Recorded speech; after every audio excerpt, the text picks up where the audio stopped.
always end up going to another one, and no, sorry, to Target. So I always end up going to Target instead. Okay, I was literally just watching a TikTok and I just thought, oh my god, I should chit chat about this.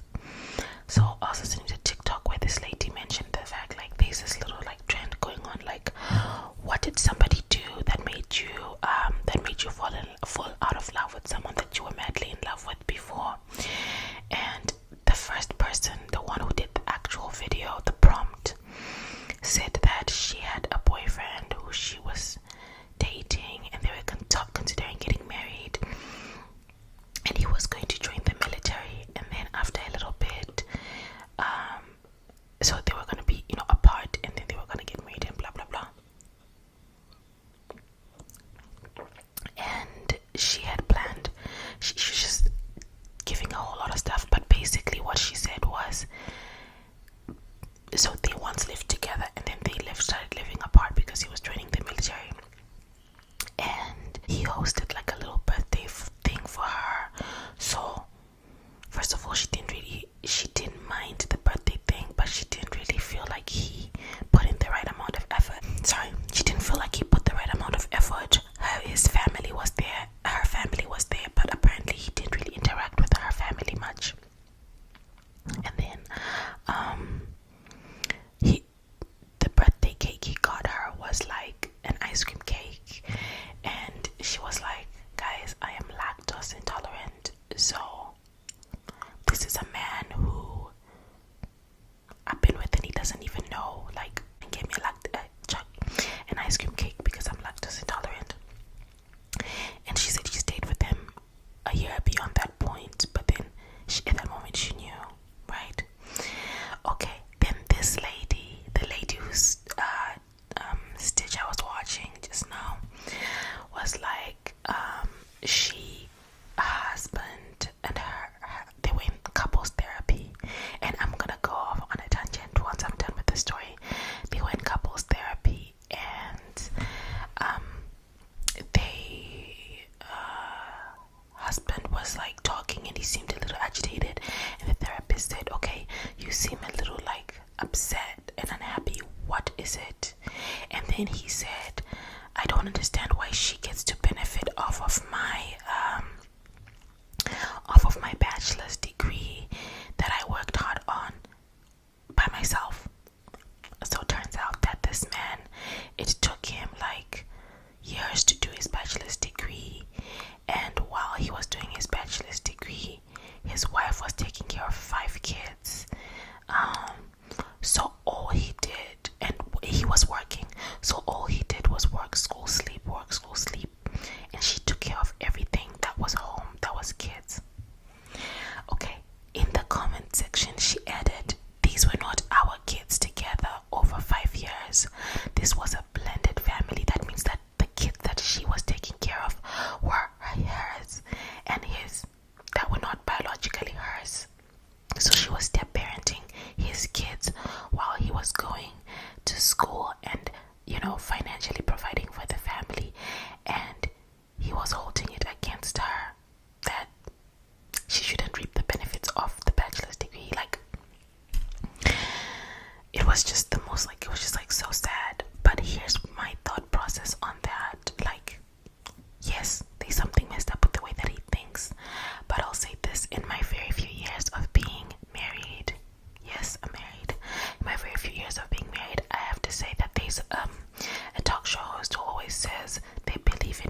Everything I was hearing my husband say, I was hearing it for the first time in the sessions.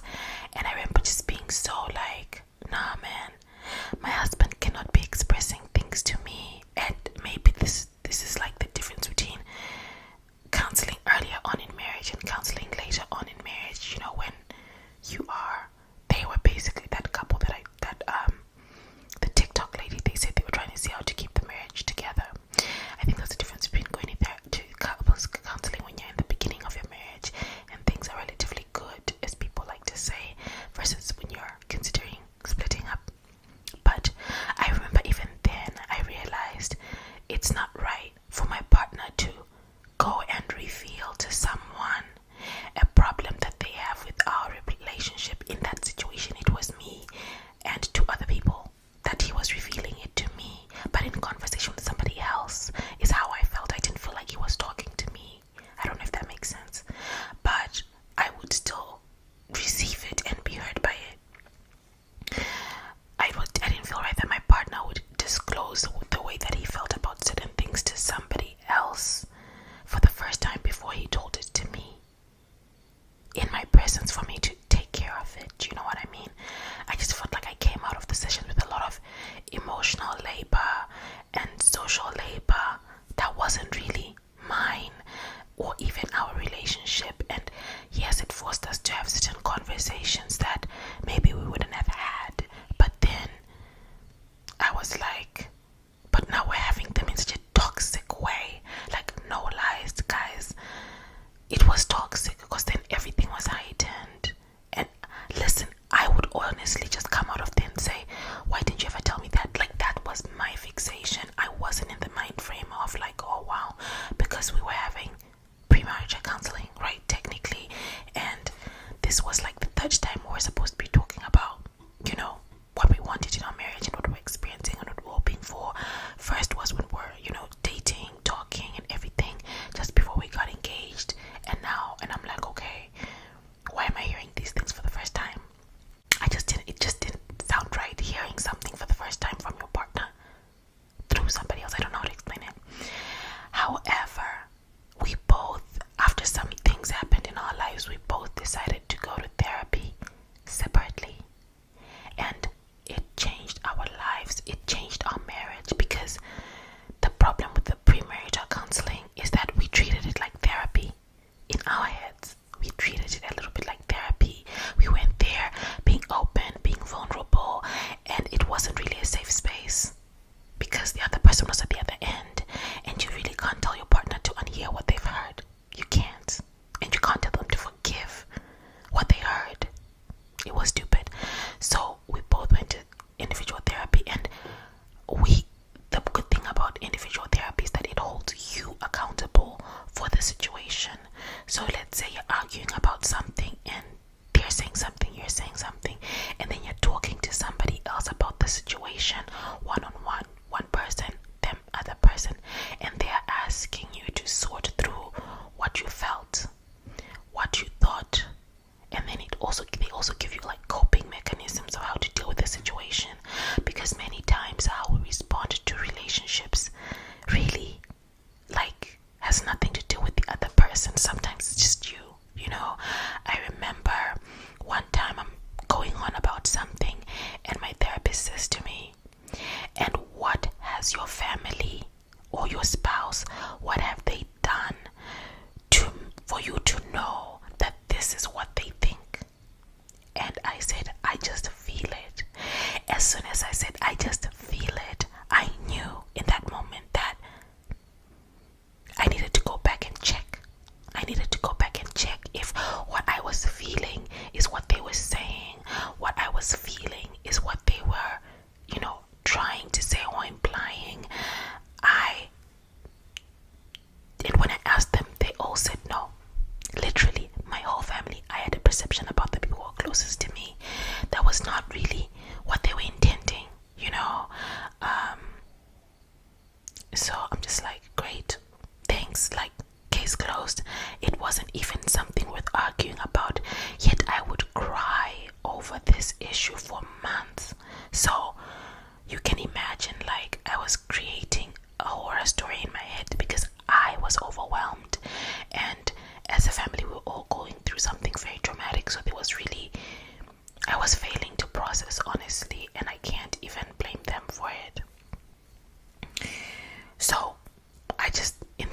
was just like, okay, listen, individual therapy is great.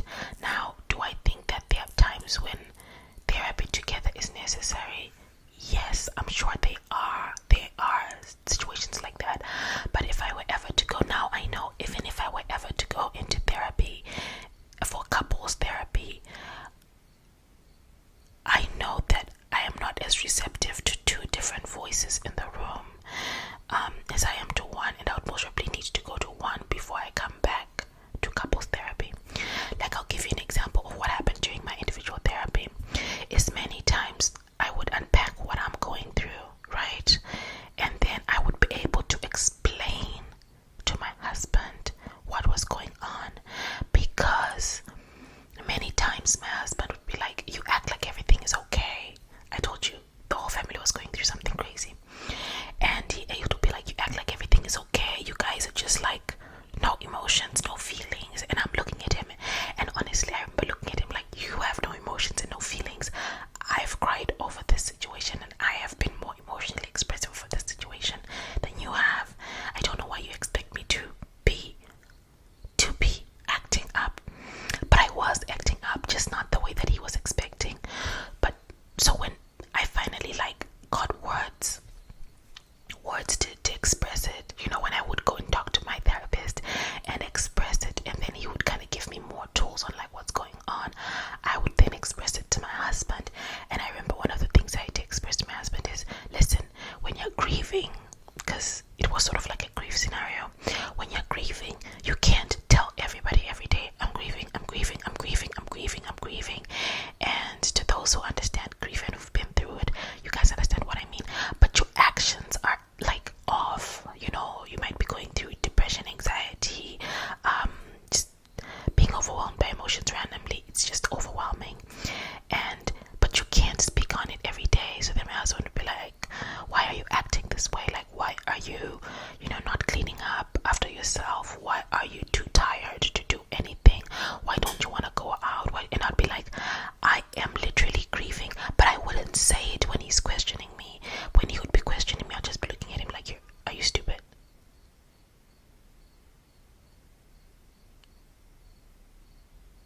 Sorry.